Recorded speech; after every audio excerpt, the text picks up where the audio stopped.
Tumsifu Yesu Kristo. Praise God. My brother Kiraitu Murungi, my senior, my friend, Priscilla, and your family. We are all gathered here today as your friends to mourn with you on the loss of your lovely daughter. Kiraitu Murungi and his family have been a role model to many of us who come from that part of the country where Kiraitu comes from. He is someone, those of us who are younger than him have always emulated, and we have looked at the journey of Kiraitu Murungi from Chuka High School to Alliance Boys High School to the University of Nairobi to becoming a very, very accomplished legal professional, to becoming a politician, in between to going to Harvard, which is the dream of many lawyers, and to becoming a very successful politician, consistently elected for 30 years uninterrupted.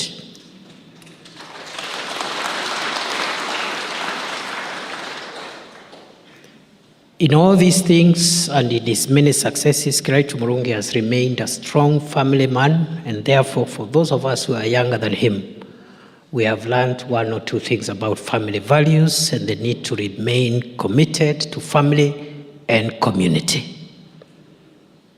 And therefore today I'm here to join my big brother and my friend of many years, the Honorable Kiraitu Murungi, and to tell him we are together. I've been to his home, I've been to his office many times. And I've always told him, when he was in politics and after, that it is for him to call me to where he is. I cannot do the reverse, because that is how we were brought up in that part of the world. So I have come here, not by accident, but I've come here because the pain that my brother and his family is going through is the pain that all of us are going through. I was fortunate when I was a professor at the University of Nairobi to have taught one of his children, Nkadha, whom I have seen here. I have not seen her for many years.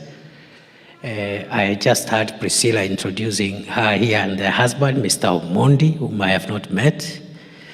But Mr. Omondi, you need to know now that although Honorable Kiraitu and Priscilla did 99% of the work of preparing your wife, I did 1% because I taught her law at the University of Nairobi. And I remember they were there with P.S. Njogu, I think 1 year difference, but they were in the same time, P.S. Roslyn, Nkadha and others. And she had just come from Alliance Girls. Nkadha had come, both of them actually, even P.S. Roslyn, had come from Alliance Girls. So Kiraitu has left a very strong legacy for the family and for us. And Kiraitu is not just a leader for the Meru people. He's been a leader in this country, a successful minister, senator, governor, and many other things. And we have agreed on many of the things that Kiraitu has helped us to believe in. The only thing I'm still negotiating with him is this happiness business, because I am yet really to, I have known him to be very philosophical, very spiritual, very deep-seated, but the issue of happiness, we are still engaging. I am yet to understand what it is all about. Let me say this so that I give room to the church to do what they must do.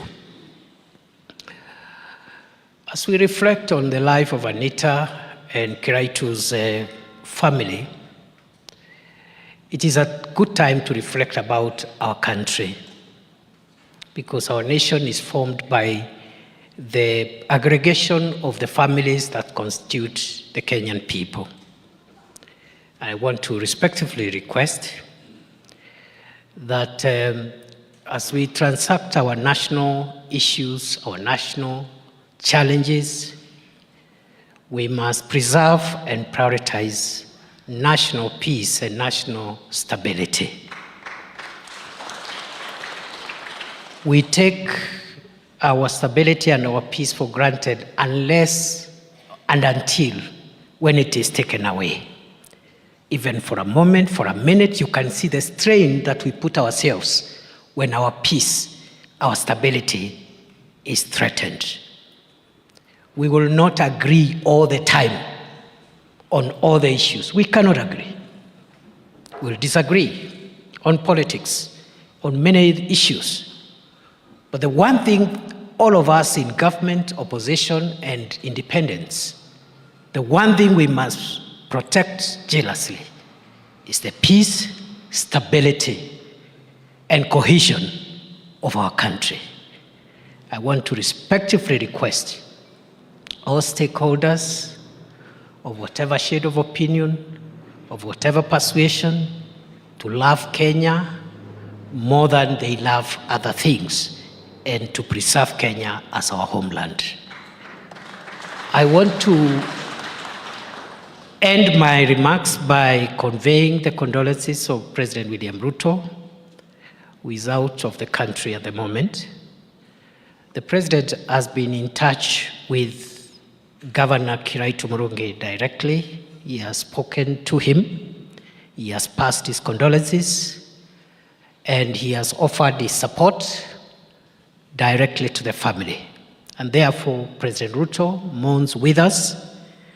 And for those of us who are able to come to Meru on Friday, we will be very happy to see very many of you, because that should mark the final step in the dignified send-off of Anita.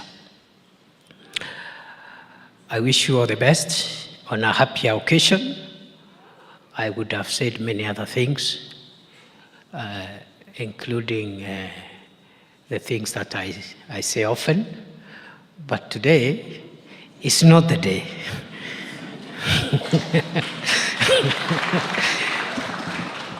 Let me just give the mic, and as I do so, I see so many friends here, brothers and sisters, former ministers, former senators, MPs, corporate leaders.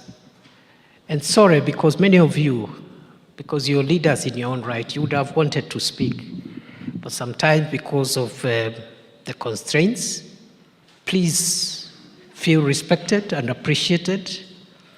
And thank you very much for coming to stand with us as the Meru community, because our leader, our most successful son, and the person we are all looking up to is Kiraitu Murungi. For you finding time to come and stand with the family of Kiraitu Murungi, you have stood with the Meru community. Thank you very much. God bless you. May Anita's soul rest in peace. Thank you very much. Thank you very much, our Deputy President. Makofi ya Deputy President afadhali. Asante sana. He has represented all of us. So now we are through with the speeches. We are now going to the Holy Mass. So we are starting with the Holy Mass. So let's, I'll request the choir to give us a song as we prepare for the Holy Mass. So please, let us not leave so that we we concentrate with the Holy Mass, and then once we are done, we'll give you further guidance. So the choir, please.